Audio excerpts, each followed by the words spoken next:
but I never really cared for it that much. I was like, nah, meditation, that's for Mhm. weirdos. I don't need to do that.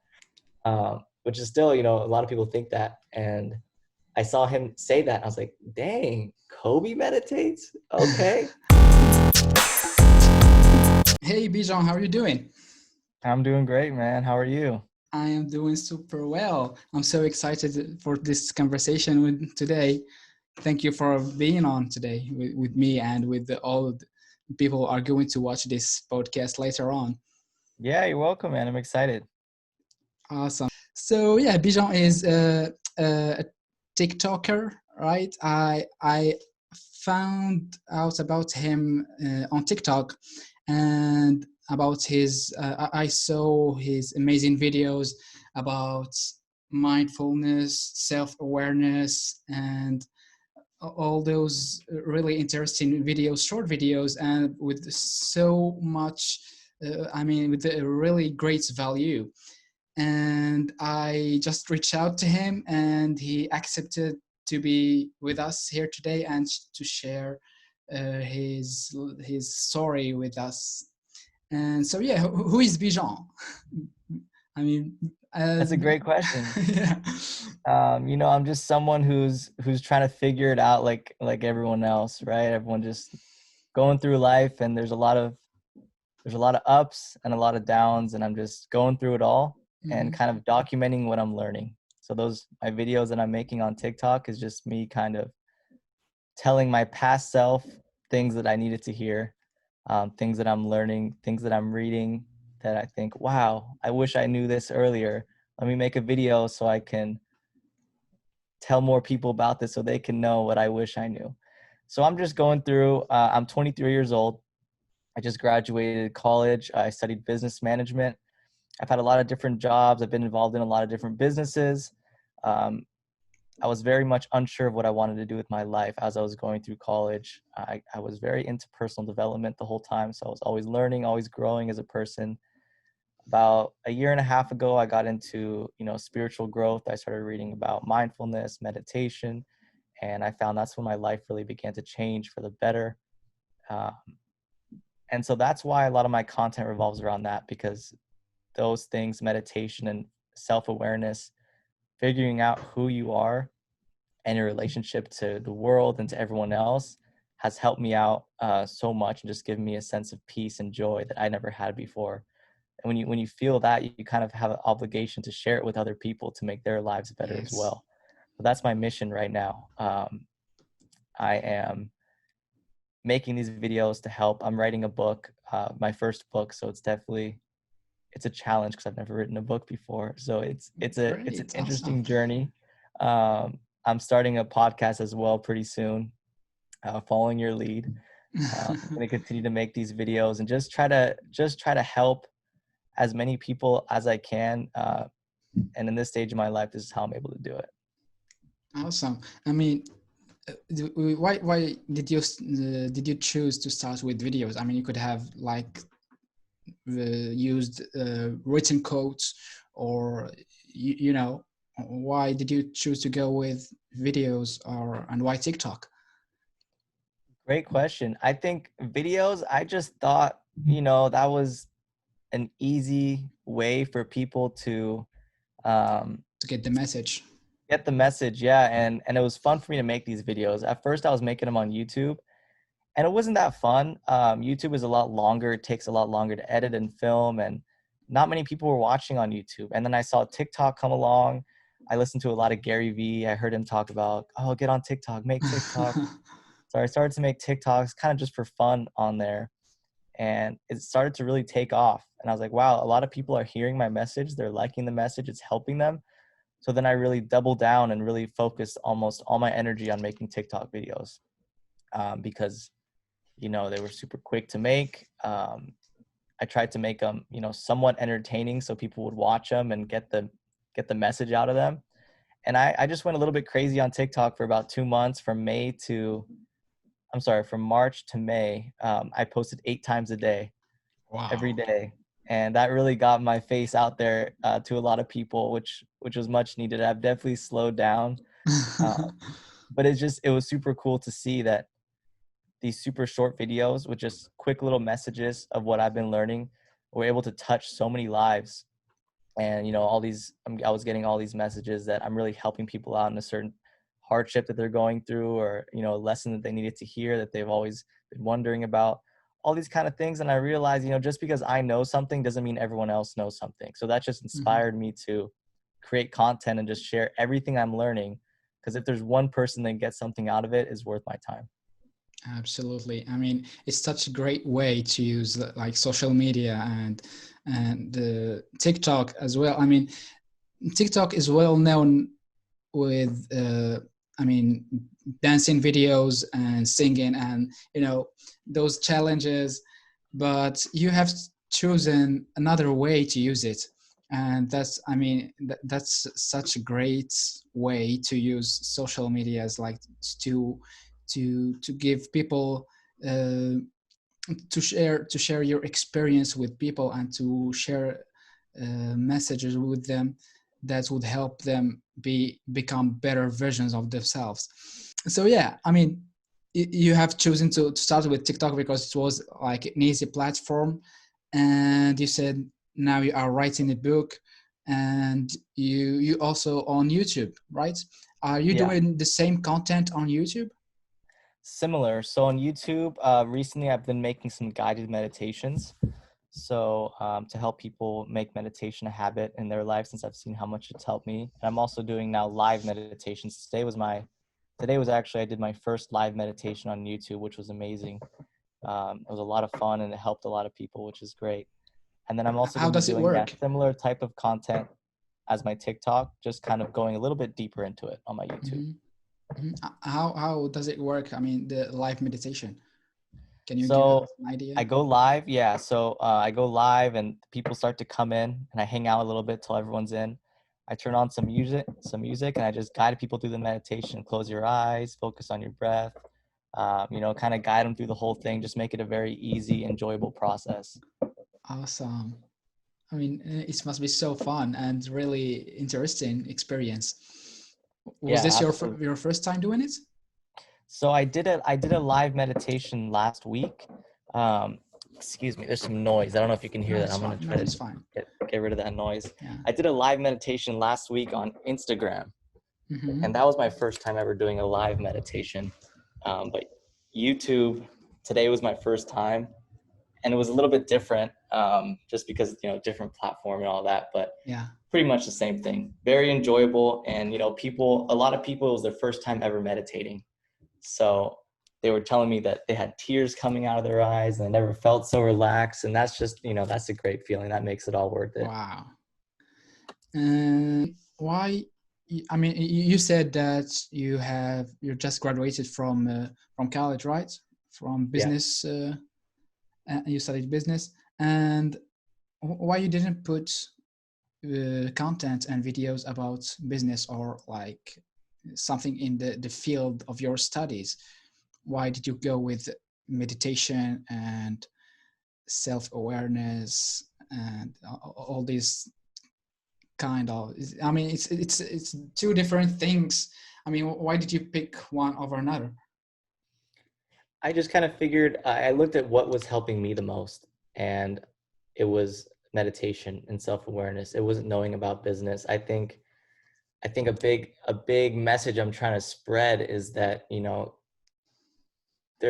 think there's a lot of false notions of what success looks like, especially on social media, with needing to have a lot of money, nice cars, all this material success, which goes on that business side of things that I do know about and I could share content.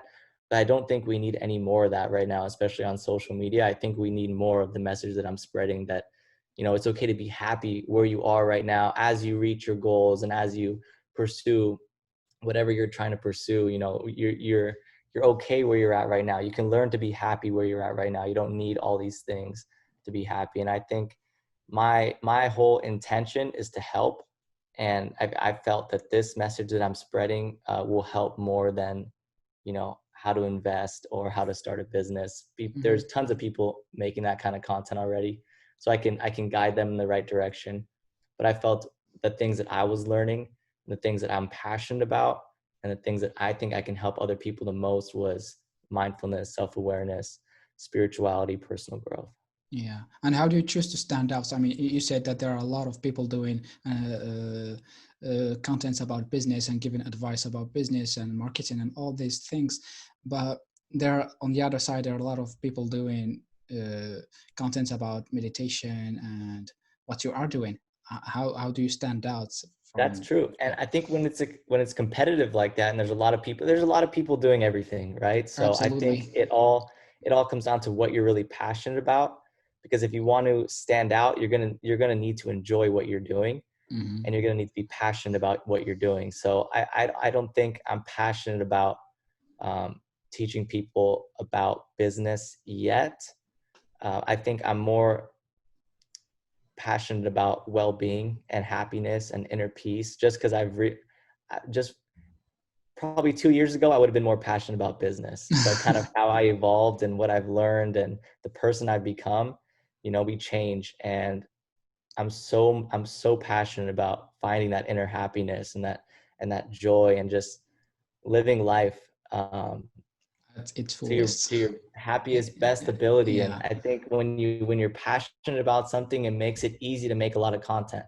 I think when you're able to make a lot of good content, it doesn't matter how many people are in the space. There's Hmm. always room for good quality content, and that's where I felt I could make that. Absolutely, that's amazing. And what happened 2 years ago?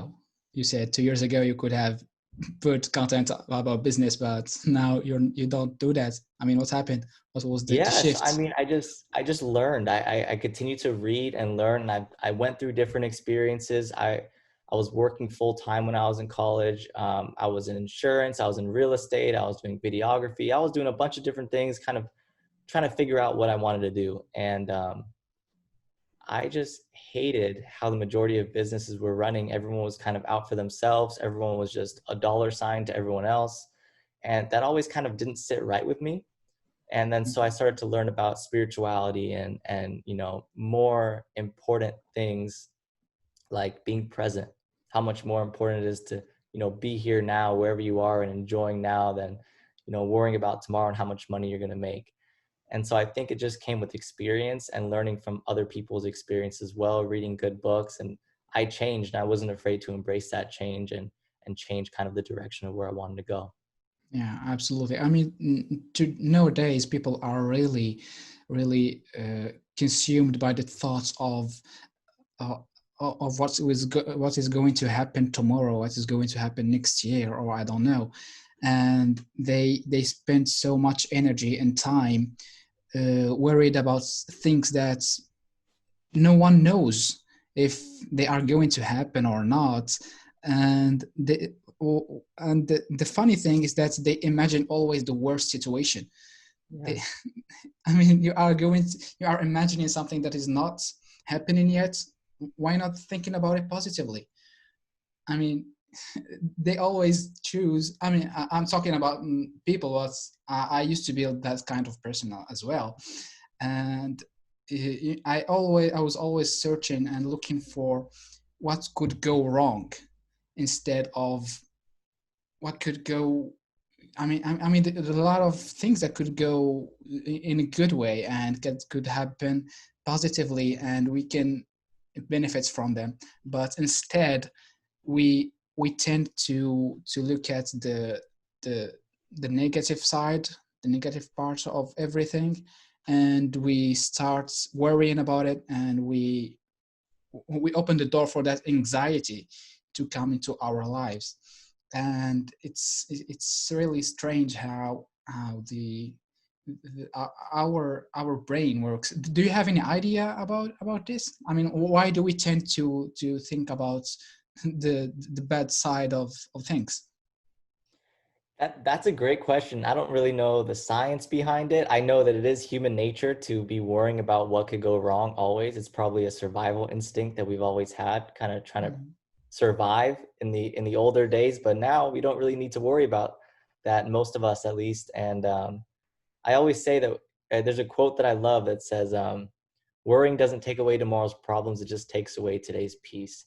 And there's a statistic that I read that 80% of the things we worry about never even happen. And when they do happen, you realize that there's so much more manageable than we think, because when they're just in our head, we have no control, we have no power. They're just living in there, eating away at us, making us worry. We don't have any real power. But when that situation does arrive, in that small chance that it does, then that situation is out of our head, it's in real life, and then we can just take an actionable step to Mhm. fix it, or to, do Yeah, whatever we need to do. So I think that's one of my main messages, if not my main message with my content, is to be present and to train yourself to be present. Because as long as you're taking whatever necessary steps you need to take in the present moment, that guarantees the best possible future for yourself, right? Worrying doesn't create your future. Your actions yeah, create your future. And I think every second you spend worrying takes away from that. absolutely. And there's also another part and other kind of people. If they don't worry about future, they dwell on the past, and Yeah. they keep on thinking about what they could have done, and they regretting it. And both kind of people, all they do is they worry about what happened or what will happen, and they both uh, lose the presence. I mean, they can't live it, they can't experience what's going around them, they can't feel many things, and they lose many opportunities. And what can you tell to those people? I mean, what is the advice for those kind of people to be more present in the present? Yeah, I'd say realize, really, really think about that everything that happened in your past is over. I know it sounds so cliche and so simple, but everything that happened in your past is over. It's a new day. You can learn the lessons you need to learn and let go of whatever happened, because those things don't exist outside of your mind anymore. Same thing as those future events that you keep worrying about, they don't exist outside your mind. And I think that's very powerful to understand. And when you want to practice being present, there's a few very simple ways that I like to tell people to practice. The easiest way is to probably remind yourself, ask yourself if you're breathing. Obviously you're breathing, otherwise you wouldn't be alive right now. So Yeah. ask yourself, am I still breathing? And what that does is it takes your attention away from all those thoughts that you're usually worrying about and onto your breath. We're never breathing in the past, we're never breathing in the future, we're always breathing right now. So when you bring your awareness to your breath, you're bringing your awareness to right now, and right now is the present moment. And the only thing you can feel in the present moment is peace. If you're feeling depressed, you're living in the past. If you're feeling anxious, you're living in the future. But if you're feeling peace, you're living in the present. So I think asking yourself, am I still breathing, is such a powerful way to be present. And also just to become aware of everything around you, the sights around you, the sounds around you, without putting labels onto them. I think, Mhm. we'll look at a tree and we'll say, oh, that's that kind of tree. Or we'll see a bird and we'll say, oh, that's a seagull. And it kind of takes away everything from it when you start labeling things. But if you just look at the beauty of the tree and the beauty of that bird flying above you, instead of calling it something, Mhm. that really allows you to be present and to enjoy everything going on around you. And it's pretty amazing how a few simple things like that can really help you be present. And it's crazy because most people are either always living in the past, always living in the future, or skipping around the two, but are almost never present. I Yeah. see people walking on the beach all the time, scrolling on social media. Like, why are you walking on the beach if you're not going to notice that you're at the beach, Yeah. or they go somewhere just to take a picture for Instagram and they leave right away. They don't even sit there for 30 seconds to look at the view You they don't just took even a feel picture of. it. Yeah. True. It's pretty amazing. And I think that's one of my main missions right now, is to help as many people as possible to be present. And those are a couple ways you can practice. Hmm. Beside what you just told us, do you have any other recommendations or tips Yeah. to practice? Yeah, I think a main thing, something that's helped me the most, just get into it and realize it in general, is meditation.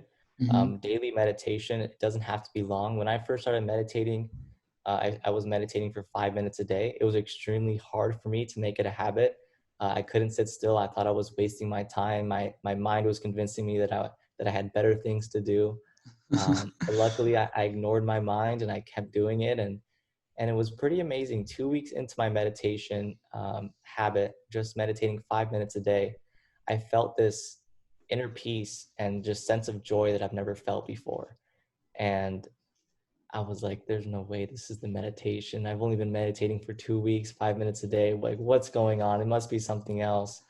And I would just go throughout my day with this sense of calm, and these little things that would bother me in the past, they wouldn't bother me anymore.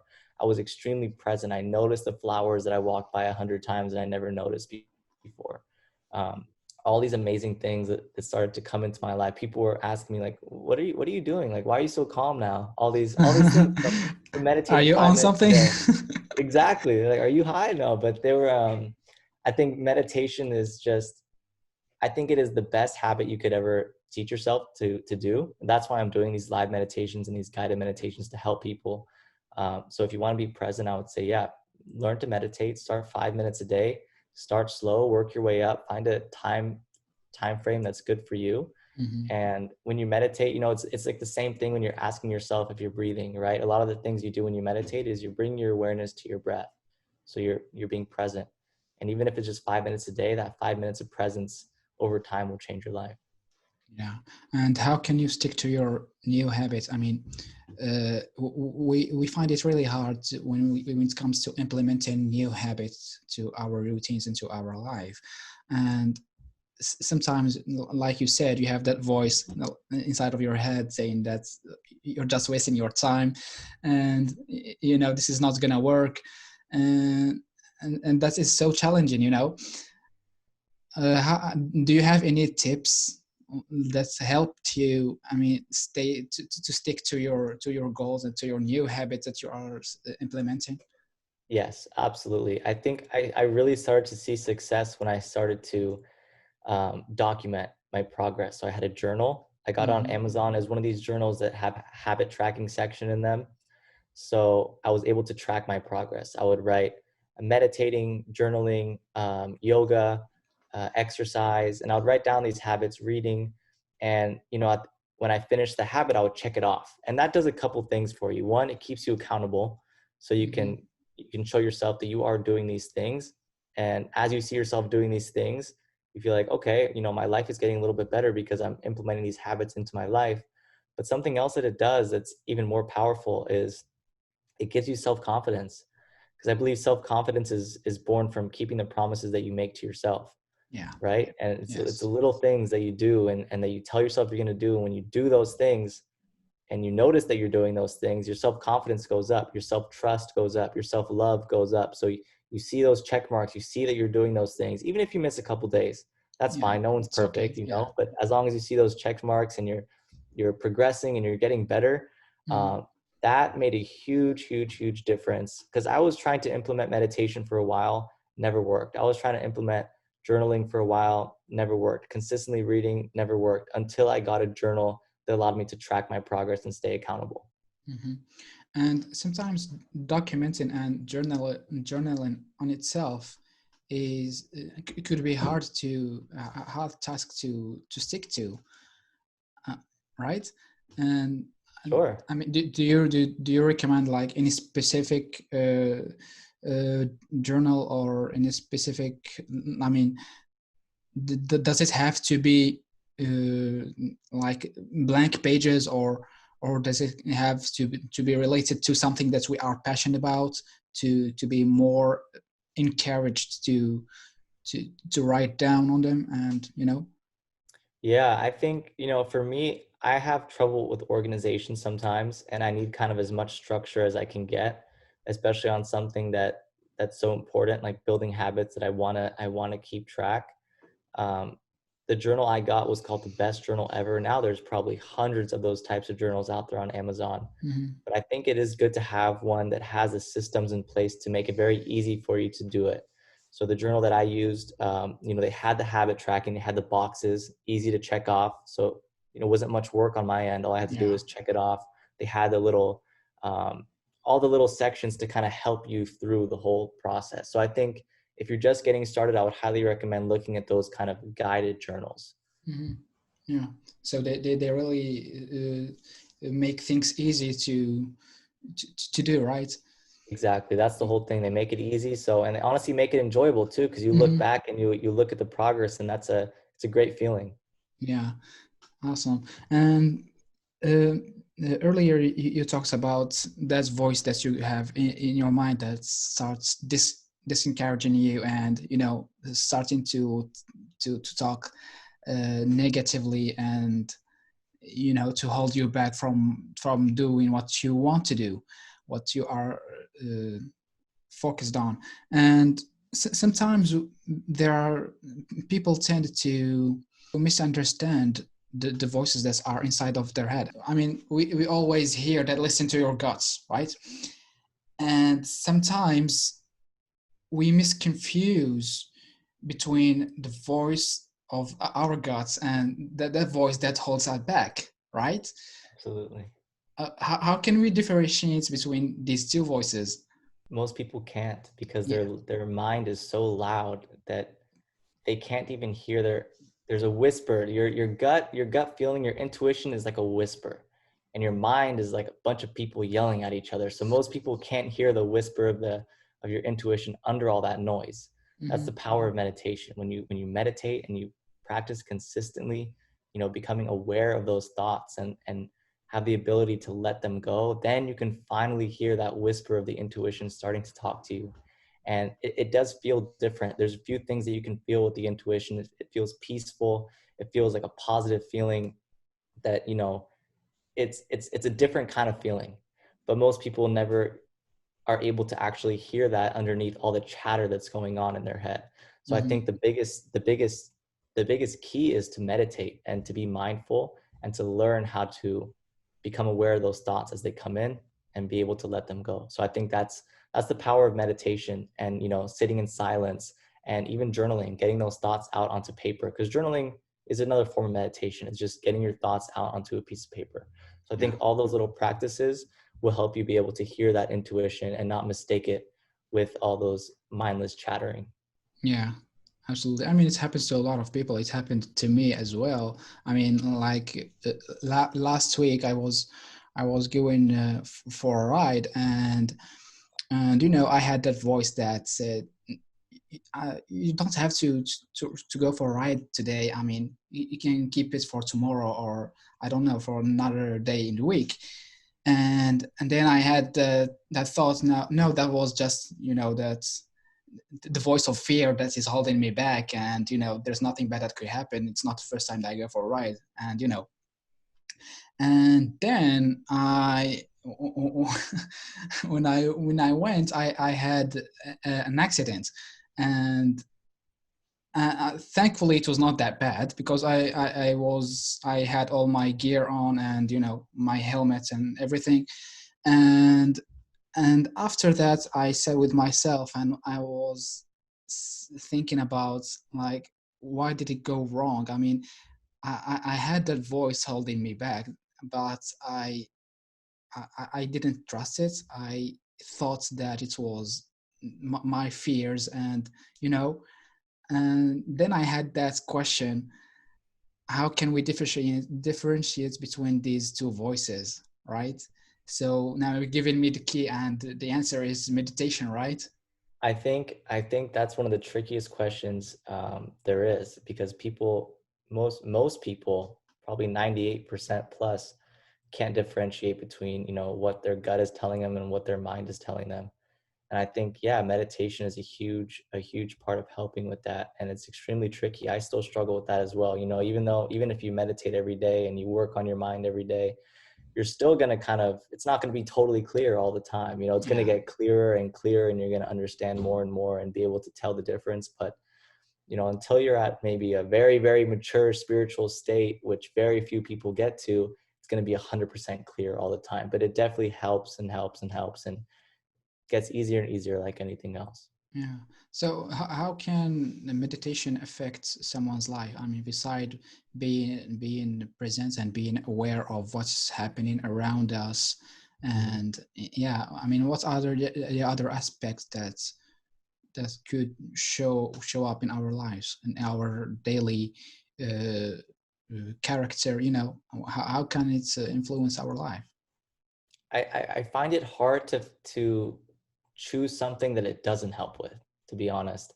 Hmm. If you struggle with depression, it'll help with that. If you struggle with anxiety, it will help with that. If you struggle with overthinking. It will help with that. If you struggle with confidence, it will help with that. What all meditation is kind of digging below all these thoughts that are running around in your mind. The average person thinks 50,000 thoughts a day. 80% are negative and Mm-hmm. 95% are repetitive from the day before and the day before. And that's crazy if you think about it. I don't Mm-hmm. So meditation helps you go below that, figure out who you are, build that self-awareness underneath all the BS that we've been taught to believe and taught to think in our life because of all the external things that have been said to us and all our past experiences. Meditation digs below all that, and we're able to find our awareness underneath all that. We're able to figure out, the right things to do, who we actually are, and how we can use our gifts to help people. It could allow us to find those thoughts that are causing that depression or anxiety and let them go. Mm-hmm. It can allow us to just go underneath it all and really help with pretty much anything. Because most of our suffering, if not all of our suffering in life, comes from thoughts. That's really it. Not from what happens to us, but how we react to what happens to us, our thoughts attached to what happens to us. So meditation allows us to become aware of those thoughts. And if we need to, let them go. And if we need to study them and dissect them a little bit, we can do that as well. But if we're not aware of those thoughts, they're going to continue to run our life and really control us. So I think Mm-hmm. it's hard to find an aspect of life that meditation will not help with. Yeah. And shall we do meditation in accordance with other activities that could like make from the process more beneficial and more enjoyable? I think you don't want to. I think you don't want to overthink it. I think a lot of people get into this space where I need to do it at this time for this amount of time before I do this, so I feel it the most. But I think especially when you're starting out, keep it as simple as possible. Find a chair at any time of the day. I always say morning and night, right when you wake up and right before you go to bed. But if for whatever reason you can't, um, anytime during the day, just find a comfortable chair, a bed, lay down, sit down, close your eyes and focus on your breath for 5 minutes. As simple as that. And when you get comfortable doing that, then you can incorporate other practices like different breathing techniques and different meditation practices. But when you're just starting out and you want to make it a habit, I say just keep it as simple as possible. Yeah. And for you, how were you introduced to meditation, and how were you introduced to meditation and to all these, to mindfulness? Tell us a bit, how did it all start? I've always been a very curious person and I've always been interested in I've been very observant as well. So I kind of observe that most people are not the happiest people. Mm-hmm. And that kind of always struck me like, okay, how can I be happy if most people are not happy? So I read really good books. Um, I learned from very good spiritual and meditation teachers. And it's funny actually, I'm a big Kobe Bryant fan, and I saw him in a video talk about that he meditates for 10 minutes every morning. And before that, I kind of was interested in meditating. I tried it every now and then, but I never really cared for it that much. I was like, nah, meditation, that's for weirdos. I don't need to do Mm-hmm. that. Which is still, a lot of people think that. And I saw him say that. And I was like, dang, Kobe meditates? Okay. I might have to try this then. And that's about when I got my journal and I started to meditate consistently. Sometimes it just takes that one person that you look up to say something a little bit differently. But when Kobe said that, I kind of took that to heart because he's always been a hero of mine. So I said, okay, if Kobe's doing it, I'm going to start meditating. And then when I started to see the benefits 2 weeks later, I was like, okay, this is real. Um, this is part of my life now, and I'm not going to stop doing this. Yeah. And how long do you meditate now?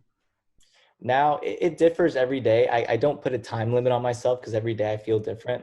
Mm-hmm. But part of my morning routine, I wake up. The first thing I do is yoga, which is a type of meditation. And then I do about 15 minutes of that.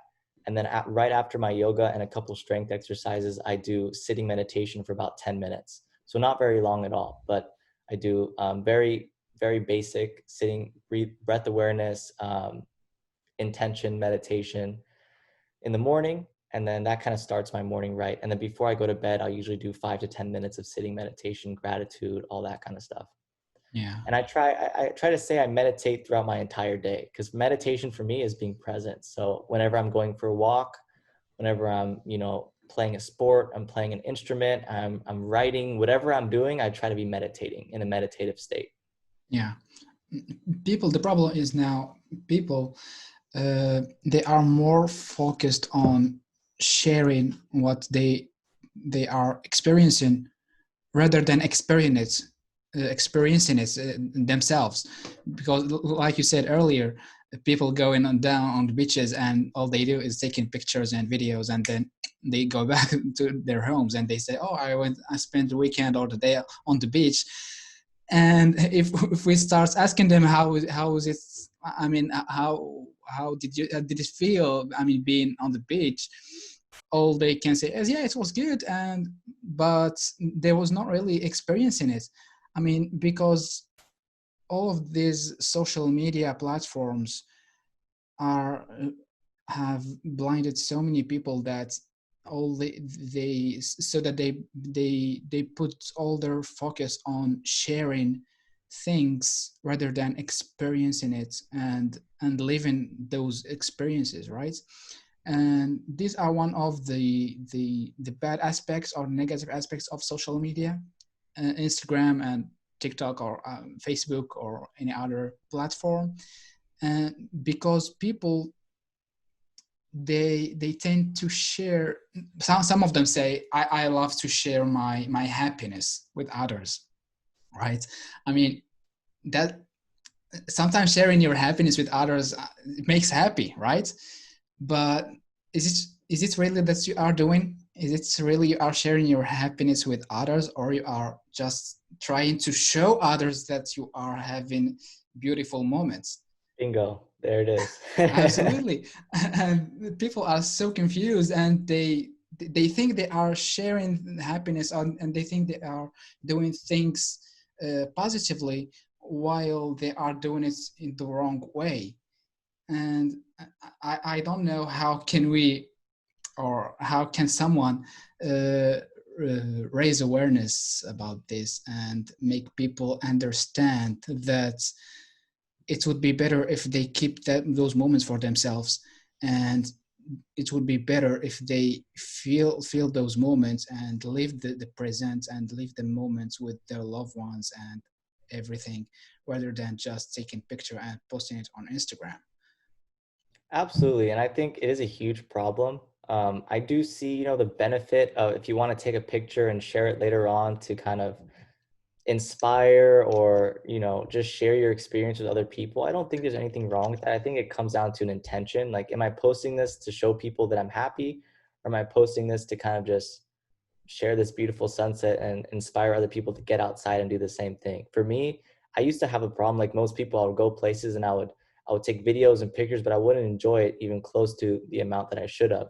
So now if I go to somewhere beautiful, I'll snap a few pictures, I'll take a few videos, I'll save it to my phone, I'll put my phone away, and I'll enjoy the rest of the time there. And then when I get home and I'm not there anymore, then I can post it and show people the beautiful sights and inspire people to go do the same thing. But I always make sure now that I don't let that get in the way with actually enjoying it.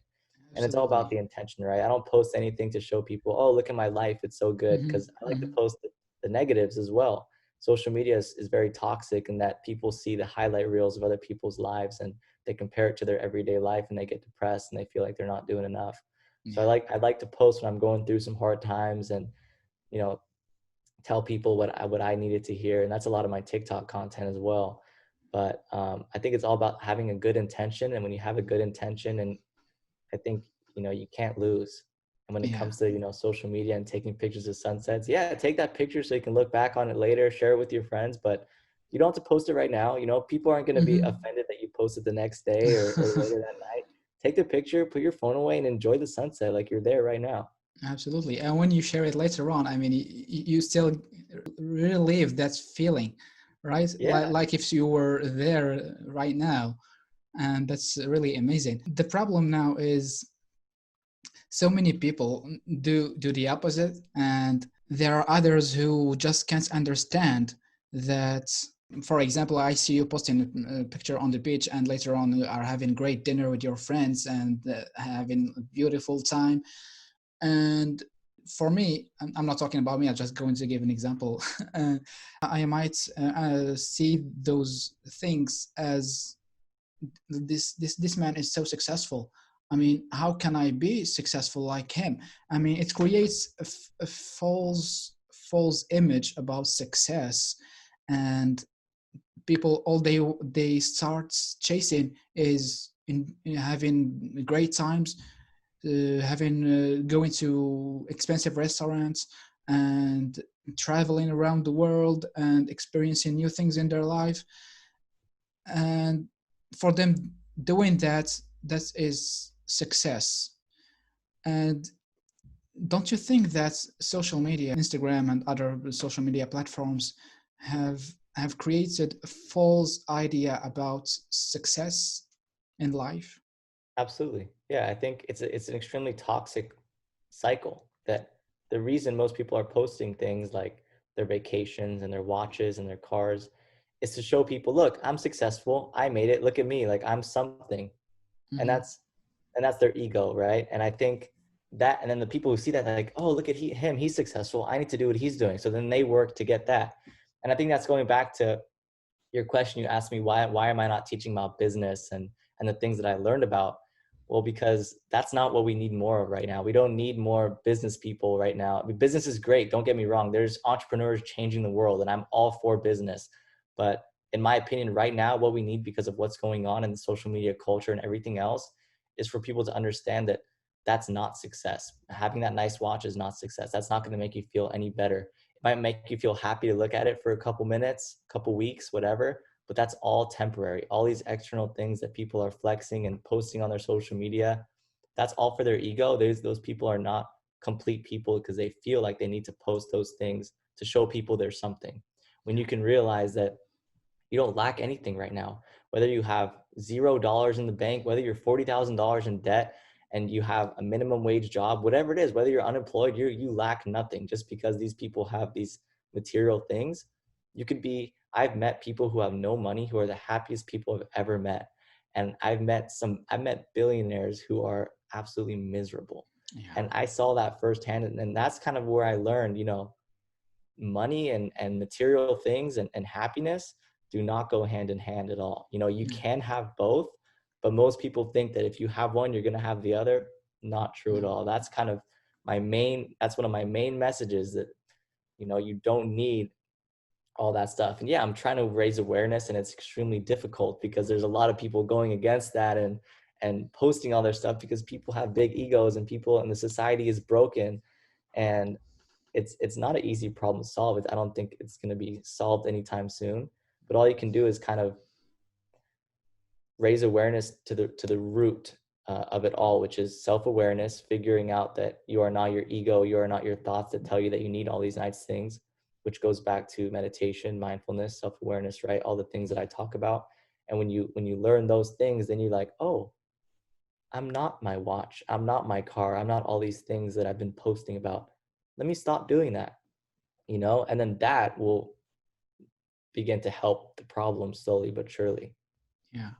And sometimes when we get to that stage, unfortunately, it's it's I don't want to say it's too late, because sometimes it's never too late, but we have, by then we could have lost so many things in life, and sometimes even lost so many people in our life, and it takes us so many losses to be aware of of the reality of the true things in life, and of the true feelings, of the true sensations. Yes. And that is a way of learning in life, and there are many ways, but that is one of them. And sometimes people should learn from the experiences of the others.